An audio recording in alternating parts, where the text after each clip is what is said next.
இது நம்ம கிச்சன். நம்ம இன்னைக்கு என்ன பண்ண போகிறோம் அப்படின்னுட்டு வாழைத்தண்டு ஆயிரம் எப்படிங்கிறத பார்க்க போகிறோம். நிறைய பேருக்கு சின்ன குழந்தைகள் வாழலாம், புதுசாக கல்யாணமாக வாழலாம், வாழைத்தண்டு ஆயிரத்தும் தெரியாது. ஆனால் அது சாப்பிடணும்னு விருப்பம் இருக்கும், அது எப்படி ஆயிரத்தும் தெரியாது. இது ஃபுல் ஃபைபர் உள்ள ஒரு ரிச் ஃபுட்டு. இங்கே பலவிதமான டிஷ்ஷஸ் பண்ணலாம். முதல்ல இது மேலே இருக்கிற மாதிரி இந்த பட்டையை உரிக்கணும். இது ஈஸியாக வந்துடும். இது ஒன்றும் பெரிய பிரச்சனை முடியாது கிடையாது. இது ஈஸியாக இப்படி கையில் உரிச்சாலே வந்துடும். இது மாதிரி நிறைய பட்டை இருக்கும். பட்டை எவ்வளோ பட்டை இருக்கோ அவ்வளோ பட்டையும் மாரி இது மாரி ஊற்றி வச்சு எடுத்துட்டோம்னா இது இப்படி வந்துடும். தண்டு வாங்கும்போது பார்த்து வாங்குங்கோ. இழந்து எல்லாமே நல்லா தான் இருக்கும். இழந்துட்டு வாங்கினா இதுமாரி கறி பண்ணை அதுக்கு இதுக்கெல்லாம் யூஸ் ஆகும்.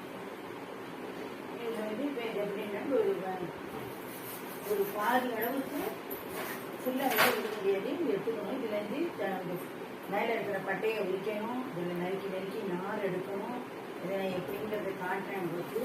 நம்மளுக்கு இந்த சைஸில் இதுமாரி கொஞ்சம் சின்ன நறுக்கி வச்சுக்கிட்டாங்க நமக்கு நல்லா யூஸ்ஃபுல்லாக இருக்கும். இதுமாரி நார் வந்துட்டே இருக்கும். இதில் அதுக்கப்புறமா இந்தமாரி கொஞ்சம் பட்டை இருக்கும். வழன்னு இந்தமாரி கண்ணாடி மாரி அந்த பட்டையும் நம்ம உரிச்சு போட்டுருவோம். அதுவும் நமக்கு தேவையில்லை. அதெல்லாம் வேகாத பொருள். இதெல்லாம் அப்படியே நீங்கள் அது செஞ்சிடனாலும் அது வயிற்றுக்கு தொடுதல். அது யூஸ் பண்ணணுங்கிற அவசியம் கிடையாது. இந்தமாரி பட்டையை உரிச்சாச்சு. இப்போ இந்த ரவுண்டாக நம்ம முள்ளங்கி எப்படி இருக்குமோ அது வைக்கிறோம். இப்படி கைனால சுத்தணும். சுத்தினா இந்த தேவையில்லாத நாருங்க இதில் வந்துடும். நம்ம கையிலேயே வந்துடும். நான் அதை எடுத்துட்டு உங்களுக்கு காட்டுறேன் எப்படி இருக்கணும். இதுமாரி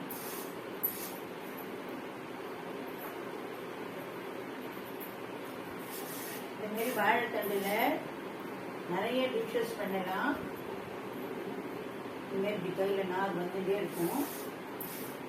உங்களுக்கு பார்க்கறதுக்கு சிரமமே தெரிஞ்சாலே இது ரொம்ப ஈஸி. இதனாலே நமக்கு எது இதுமான இதுவும் இல்லை. இது பண்ணுறோம். வாழைத்தண்டு நாரில் விளக்கேற்றலாம். சாமி விளக்கேற்றினா ரொம்ப விசேஷம்பா. அது நாட்டு மருந்து கடையில் வாழைத்தண்டு திரின்னு கேட்டேன்னா தருவாள். அது வாங்கி வச்சுட்டு நீங்கள் ஏற்றணும். இப்போது இதுமாரி ஒரு அடுக்கு சீவிட்டேன்னா நார் எடுத்தாச்சு. இதுமாரி உங்களுக்கு வேண்டிய சைஸில் உங்களுக்கு என்ன சைஸ் வேணுமோ இந்தமாரி வேண்டிய சைஸில் இதுமாரி இதில் நான் 1 லிட்டரு பச்சை தண்ணியும் ஒரு கரண்டி அளவுக்கு தயிரும் விட்டு கலக்கி வச்சுருக்கேன். இது மாரி மோர் எதுக்குன்னா இந்த வாழைத்தண்டு கருக்காமல் இருக்கணும். அதுக்காக மோர் இல்லை அப்படின்னா எலுமிச்சம்பழ சாறு கூட இதில் நல்லா ஒரு முடி புரிஞ்சுக்கலாம். இது மறுபடியும் நான் காட்டுறேன். இதில் சேலட் பண்ணலாம். நான் ஓரளவு உங்களுக்கு ரெசிபி சொல்கிறேன்.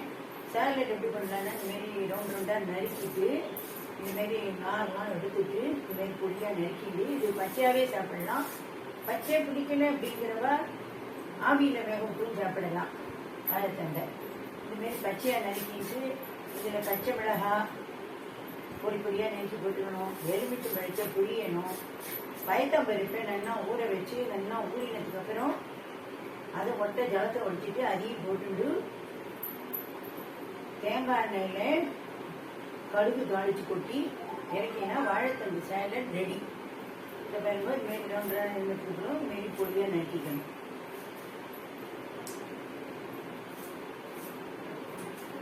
வாழைத்தண்டு சேலட் சொல்லிட்டேன். அடுத்து வாழைத்தண்டு கறி எப்படி பண்ணுறதுங்கிறது சொல்கிறேன். இதேமாரி நறுக்கி எடுத்துட்டு ஆவியிலையும் வேக வைக்கலாம். இல்லை அப்படின்னா உங்களுக்கு வேணும்னா டேரெக்டாகவும் குக்கரில் ஜலத்தை விட்டு உப்பை போட்டு கொஞ்சோண்டு மோனையும் விட்டுட்டு வேக வச்சு எடுத்து வடிகட்டிக்கணும். இல்லை ஆவியில் வேக வச்சு எடுத்துக்கணும். இதுமாரி ரெண்டையும் எடுத்துக்கிட்டு ஒரு வானலியில் எண்ணெயை விட்டுட்டு கடுகு உளுத்தம்பருப்பு மிளகாய் வத்தல் 2 கடலைப்பருப்பு கருவேப்பிலை பெருங்காயப்பொடி இதெல்லாம் நல்லா வறுத்து விட்டு நல்லா சவக்க வறுக்கணும். வறுத்ததுக்கு அப்புறம் இதை நறுக்கி வேக வச்சிருக்கிற வாழைத்தண்டை எடுத்து அதில் போட்டு நல்லா கொஞ்சம் பச்சை வாசனை அளவுக்கு ஒரு கலரிட்டு உங்களுக்கு தேவை அப்படின்னா பயத்தம்பருப்பை ஊற வச்சு அதை கொஞ்சம் கிள்ளு பதமாக இப்படி மலரை வேக விட்டுட்டு ஜலத்தெல்லாம் ஒட்டா வடிச்சுட்டு அதை அந்த தேங்காய் வாழைத்தண்டு வதங்கினதுக்கு அதில் போட்டு ஒரு வதக்கிட்டு தேங்காயை நிறைய துருவி போட்டு இறக்கிடலாம். இதில் வந்து சர்க்கரை போடணும். நான் என்ன 2 ஸ்பூன் 3 ஸ்பூன் சர்க்கரை போடுவேன். இதான் வாழைத்தண்டு கறி ரொம்ப நல்லா இருக்கும். அதுமாரி வேண்டாங்கிறவா அந்த சர்க்கரையை போட வேண்டாம், அதை விட்டுடலாம். இதில் வாழைத்தண்டு ஃபஸ்ட்டு வாழைத்தண்டு சேலட் சொல்லிட்டேன். இப்போ வாழைத்தண்டு கறியும் சொல்லிட்டேன். அந்த சேலட்லேயே இன்னொரு செகண்ட் மெத்தட் என்ன அப்படின்னா, உங்களுக்கு இந்த மாதிரி ஓரத்தில் காஞ்சி போயிருக்கா, இது நமக்கு தேவையில்லை. இது மாதிரி அழுக்காக இருக்கும், இது வேஸ்டேஜ் பண்ணும். அதனால இதை போட்டுடணும், இது வேண்டாம். அதுக்கப்புறம் என்ன பண்ணுறேன்னா, அந்த சேலடுக்கு இன்னொரு மெத்தட் சேலடுக்கு நான் சொல்கிறேன். அதை என்ன ஆவியில் வேக விட்டுட்டு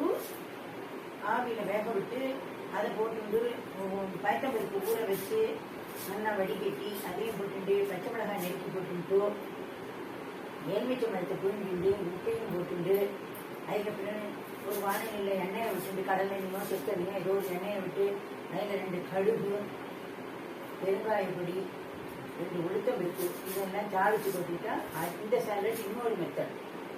2 மெத்தட் சேலட் உங்களுக்கு நான் 2 மெத்தட் செஞ்சதில் இப்படி 4 வந்துட்டே இருக்கும்.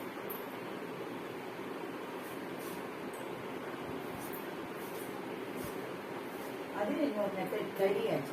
அடுத்து வந்து உங்களுக்கு பொரிச்ச கூட்டு பண்ணலாம். வாழைத்தண்டில் பொரிச்ச கூட்டு எப்படி பண்ணணும் அப்படின்னாக்க, கொஞ்சம் துவரப்பருப்பு, கொஞ்சம் பயத்தப்பருப்பு, இதில் பாதி அதில் பாதி நல்லா ஊற வச்சுட்டு அதில் நல்லா வடிகட்டிட்டு மஞ்சப்பொடி, கொஞ்சம் நல்லெண்ணெயோ விளக்கெண்ணையோ எதையால் விட்டுட்டு முழுகிற அளவுக்கு ஜாத்து விட்டு நல்லா ஊறினதுக்கப்புறம் நல்லா வந்து ஒரு 5 விசில் வர அளவுக்கு வேக விட்டு எடுத்து நல்லா குழம்பா மஸ்தாலாக நல்லா மசிச்சு விட்டு தனியாக வச்சுக்கணும். வாழைத்தண்டை நல்லா ஜலம் விட்டு வேக வச்சு கொஞ்சமாக ஜலத்தை வேக விட்டு வச்சுக்கணும். தண்ணியை வடிகட்டணுங்கிற அவசியம் கிடையாது. அப்படி வடிகட்டினா அதில் 2 உப்பை போட்டு நீங்கள் குடிச்சு விடலாம். அது வேஸ்ட்டாக கொட்டணுங்கிறது இல்லை. இந்த மாதிரி நாரெல்லாம் வரும். இந்த மாதிரி தான் நார் எடுக்கணும். வாழைத்தண்டில் நார் எடுக்கிறது இதெல்லாம் வந்து சிரமமே கிடையாது. உங்களுக்கு ஆரம்பத்தில் ஒரு 2 தடவை சிரமம் மாதிரி தோணும். ஏன்னா பழக்கப்படாத வழிக்கு நீங்கள் ஃப்ரீயாக இருக்கும்போது இதெல்லாம் கற்றுக்கிட்டீங்கன்னா எல்லாத்தையும் கற்றுக்கணும். முன்னாடி கொஞ்சம் இருந்தால் எல்லாம் கற்றுக்கணும். களவும் கற்று மறைன்னு சொல்லியிருக்காங்க. நம்ம நல்லா எல்லாம் கற்றுக்கோம்னா நம்ம போகிற இடத்துல நம்ம வந்து எல்லாம் நம்ம செஞ்சு போட்டு எல்லாரையும் நல்லா அசத்தலாம்.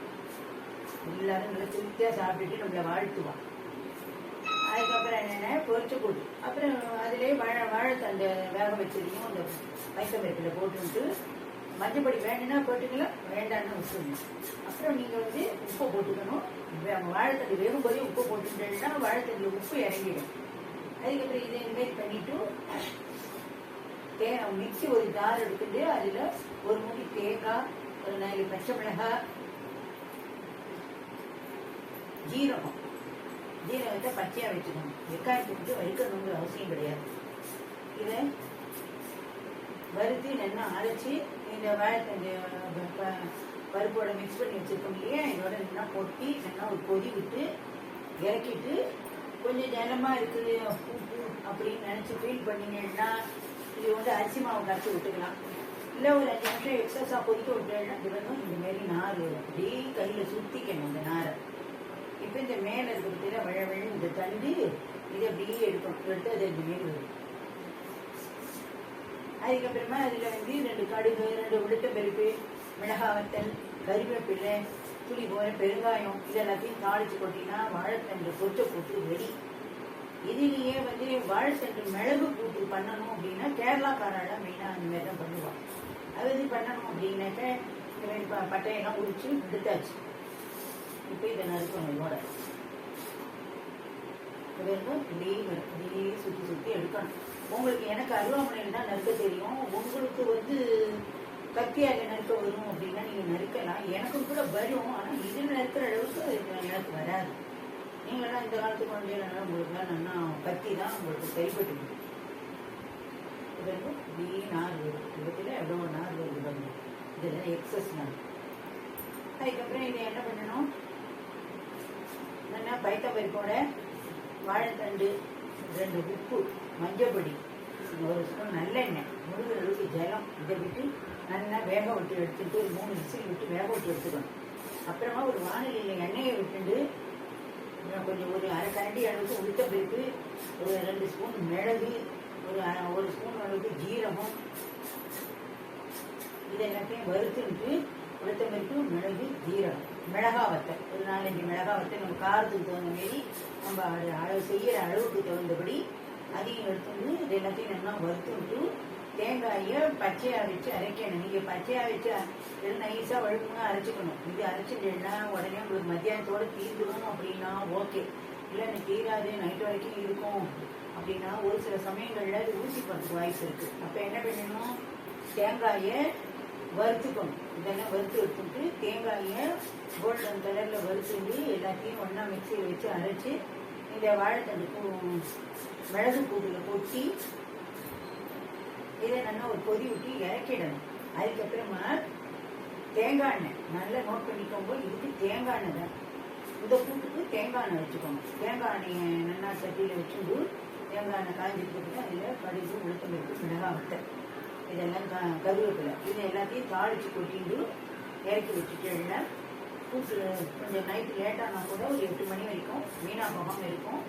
நீங்கள் இதை வந்து தாராளமாக தொட்டு சாப்பிடலாம். எண்ணெய் கலந்த சாதம், அப்புறம் வேறு any varieties lunch box recipes அதுமாரி எந்த கலந்த சாதத்துக்கும் அதை தொட்டுக்கலாம். அந்த குழம்பு, ரசம், கூட்டு அது வரையும் தொட்டுக்கலாம். புளி பைப்பர் இருக்குது, நல்லா எரிமானம் ஆகும், ஒன்றும் பிரச்சனை கிடையாது. அதே மாரி செய்யலாம். அப்புறம் இதுலேயே ரசவாங்கி பண்ணலாம், பிட்டில் பண்ணலாம், மோர் கூட்டு பண்ணலாம். மோர் கூட்டு எப்படி பண்ணலாம் அப்படின்னாக்க இதுக்கு வந்து பருப்பு தேவையில்லை. மோர் கூட்டு பண்ணுறதுக்கு உங்களுக்கு பருப்பு வேண்டாம். இப்போ இந்த பட்டையை நறுக்கணும், சீவி இந்த மாரி பட்டையாக எடுக்கணும். வாழைத்தண்டை உப்பு போட்டு மஞ்சப்பொடி வேண்டாம். மோர் கூட்டுங்கிறது ஒயிட்டாக தான் இருக்கணும். அப்புறம் வாழைத்தண்டை நல்லா உப்பு போட்டு முழுகணும், ஜலம் விட்டு ரொம்பவும் வேண்டாம் ஜலத்தை, இல்லைன்னா வடிகட்ட வேண்டிய நிலமை வரும். அப்படி இருந்ததுன்னா நீங்கள் அதை குடிச்சிருங்க. நல்லா வேக விட்டுட்டு எடுத்து விட்டு எக்ஸஸ் ஜலம் இருந்தால் வடித்து குடிச்சிருங்கோ. இல்லை யாருக்கா தேவைப்படுற வாழ்க்கை குடுவாவா அப்படி பாத்தில் இருக்கிறவா. அதுக்கப்புறம் வெந்ததுக்கு அப்புறம் நீங்கள் என்ன பண்ணுறீங்கன்னா தேங்காய், மிளகாய், ஜீரகம், இல்லை தேங்காய், பச்சை மிளகாய், ஜீரகம், இது மூணுத்தையும் பச்சையாக அப்படியே மிக்சியில் ஒரு கரண்டி தயிரை விட்டு இது கூட ஒரு ஸ்பூன் அரிசி மாவு, இல்லை பச்சை அரிசியை ஊற வச்சுட்டு அதையும் அதோட போடணும். போட்டு நல்லா மிக்சியில் அரைச்சி இந்த வெந்த வாழைத்தண்டோட கொட்டி நல்லா ஒரு கொதி விட்டு இறக்கிடணும்.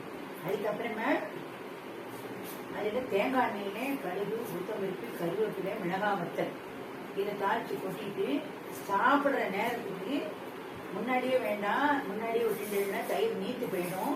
இந்த மோர் கூட்டுக்கு நீங்கள் என்ன பண்ணுறீங்கன்னா இதேமாரி அதை வந்து ஆறி சாப்பிட்றதுக்கு ஆறினதுக்கு அப்புறம் இது வந்து சுட வச்சிடனாலும் நீத்து போயிடும். தயிர் விட்டதுக்கு சுட வைக்கக்கூடாது. நல்லா தயிர் அதில் விட்டு நல்லா கலக்கிட்டு நீங்கள் பரிமாறினீங்க அப்படின்னாக்க ஒன்றும் கவலையே இல்லை, ஜம்முன்னு எல்லாரும் சாப்பிடுவா. மோர் ரெசிபிஸ் பிடிச்ச வாழ்க்கை இது ரொம்ப ரொம்ப விரும்பி சாப்பிடுவா. அதுமாரி நீங்கள் மோர் கூட்டு பண்ணலாம். தாளித்து கொட்டது தேங்காய் எண்ணெயில் தான் தாளித்து கொட்டணும். இதுலேயே நீங்கள் வந்து வாழைத்தண்டு தயிர் பச்சடி பண்ணணும் அப்படின்னா 2 மெத்தடில் பண்ணலாம். ஒன்று வாழைத்தண்டை நல்லா ஆவியில் வேக வச்சுட்டு எடுத்துடணும். ஆவியில் வேக வச்சு எடுத்துட்டு மிக்சியில் பச்சை மிளகாய், உப்பு, இந்த ஆவியில் வேக வச்ச வாழைத்தண்டு இது மூணுத்தையும் மிக்சியில் போட்டு நைஸாக வழுமுன்னா ஒரு பேஸ்ட் மாரி அரைச்சிக்கணும். இந்த மாரி நார் வந்து தான் இருக்கும் இதில். அதுக்கப்புறமா அதை அரைச்சிட்டு அது ஒரு பாத்திரத்தில் எடுத்துட்டு நம்மளுக்கு தேவையான நல்லா கெட்டி தயிரை அதில் விட்டுட்டு 2 கடுகு தாளித்து கொட்டிட்டேன்னா வேறு எதுவுமே தேவையில்லை. கடுகு மட்டும் தாளித்து கொட்டினேன்னா போதும். வாழைத்தண்டு தயிர் பச்சடி ரெடி. இல்லை நீங்கள் உங்களுக்கு வந்து ஸ்டீம் குக் பண்ண முடியல, ஆவியில் வேக வைக்கிறதுக்கு சரியாக வரலன்னா ஜலத்தை விட்டு உப்பை போட்டு வேக வச்சு விட்டு அதுக்கப்புறம் அந்த வெந்த வாழைத்தண்டு வடிகட்டிக்கணும். இந்த வெந்த வாழைத்தண்டு பச்சை மிளகாய் கொஞ்சம் ஒரு தேங்காய் வச்சுக்கோங்க. இதேமாரி ஓரத்தில் இருக்கிறது சீவி வச்சுக்கோங்க. இது கருத்து போய் இதுவாக இருக்குது, எனக்கு வேண்டாம். இதுமாரி எடுத்து போட்டுக்கணும். இப்போ வந்து இந்த பட்டையெல்லாம் நம்ம சீவி எடுத்துக்கணும்.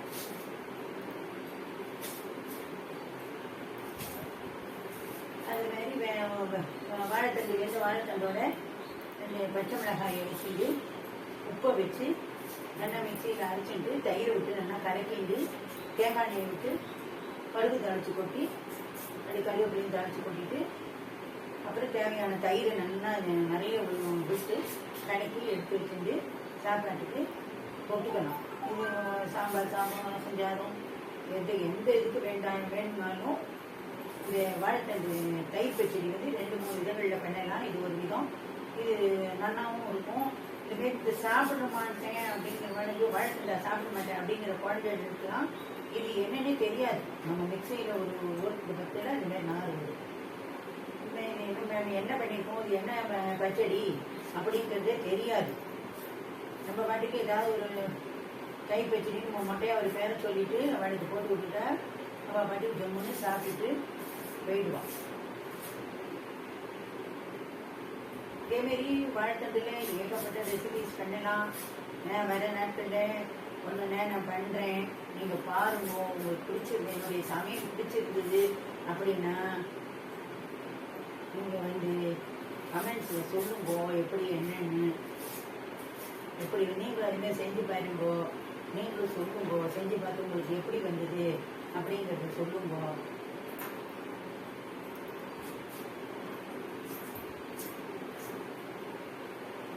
ஒரு மாமி வந்து சொல்லியிருக்கா, என்னுடைய ரெசிபிஸ்லாம் பார்த்துட்டு நீங்கள் ரொம்ப நல்லா சமைக்கிறேன் மாமி அப்படின்னு கமெண்ட்ஸில் போட்டிருக்கா. அதை கேட்கறதுக்கு எனக்கு ரொம்ப சந்தோஷமாக இருந்தது. நான் வந்து எனக்கும் ஒரு அங்கீகாரம் கிடைச்ச மாரி இருந்தது. நான் எல்லாரும் எங்கள் இடத்துல எல்லாருமே சொல்லுவேன், நான் ரொம்ப நல்லா சமைப்பேன் அப்படிங்கிறது எல்லாருக்குமே தெரியும். ஆனால் சாப்பிட்றதுக்கு தான் ஆள் இல்லை. அந்த நாள் மாரி இப்போல்லாம் யாரும் சாப்பிட்றது கிடையாது. எல்லாரும் காமாட்சமான ஏதோ சாப்பிட்டுட்டு ஏதோ போயிட்டு இருக்காளே வெளியே நல்லா ரசித்து விரும்பி சாப்பிட்ற வேண்டாம் கிடையாது. இதிலேயே ரசவாங்கி பண்ணலாம், பிட்டில் பண்ணலாம். பிட்லைக்கு நம்ம அதனாலே கொஞ்சம் கருப்பு கொண்டு கழிவோ வெண்டைக்கடலை குழம்பு கழிவோ எதையாவது ஊற வச்சுட்டு நீங்கள் தனியாக உப்பு மஞ்சள் பிடிக்க போட்டு வேக அதுலேயே ஒரு ஸ்பூன் தனிமிளகா தொழியும் போட்டுட்டு நல்லா வேக வச்சு எடுத்துட்டு அதுக்கப்புறமா புளியை கரைச்சி விட்டு அதுக்கு தனியாக வாழைத்தண்டை ஆவியில் வேக விட்டு ஸ்டீம் குக் பண்ணி அதையும் எடுத்துக்கிட்டு அதுக்கப்புறமா அந்த வெந்த கொண்டக்கடலையோடைய இந்த வாழைத்தண்ணியும் போட்டுட்டு அதை வச்சுக்கணும். தனியாக ஒரு ஸ்பூன் சாம்பார் பொடி, புளி ஜலம் கரைச்சி விட்டுட்டு உப்பு மஞ்சள் பொடியை போட்டு நல்லா பச்சை வாசனை போக கொதிச்ச உடனே இந்த வெந்த வாழைத்தண்டு கொண்டக்கடலை இது எல்லாத்தையும் ஒன்றா போட்டுண்டு நல்லா ஒரு கொதி விட்டுட்டு தேவைப்பட்டனா அதுக்கப்புறம் வறுத்து அரைச்சி போட்டணும். ஒரு 2 முட்டை எண்ணெயை விட்டுண்டு 2 ஸ்பூன் அளவுக்கு எண்ணெய் விட்டுண்டு அதில் கொத்தமல்லி விதை, கடலைப்பருப்பு, மிளகாய் வத்தல், தேங்காய், 2 வெந்தயம் இது எல்லாத்தையும் வறுத்து நல்லா அரைச்சி அதை கொதி விட்டு அதுக்கப்புறமா தேங்காய் எண்ணெயில் கடுகு, கருவேப்பிலை, பெருங்காயம் இது எல்லாத்தையும் கரைச்சி பெருங்காயம் எல்லாத்தையும் தாளித்து கொட்டி கொதிக்கும் போதே இந்த புளிஜலம் கொதிக்கும் போதே அப்பவும் ஒரு தடவை கொஞ்சம் பெருங்காயம் ஜலத்தை அதோடு விட்டு இலக்கியம் ரொம்ப நல்லா இருக்கும். இது எல்லாத்துக்கும் தொட்டுக்கலாம். நீங்களும் இதுமாதிரி பண்ணி பாருங்க. இன்னும் நிறைய ரெசிபிஸ் இருக்குது வாழைத்தண்டிலே. நம்ம போன போது பார்ப்போம்னா இந்த மாரி இருக்கும். இந்த மாரி மோர் ஜலத்தில் போட்டால் தான் உங்களுக்கு கருத்து போகாமல் இருக்கும். பார்த்தீங்கன்னா அப்படி நீங்களும் இதேமாரி பண்ணி பாருங்க. எப்படி என்ன கமெண்ட்ஸில் சொல்லுங்க.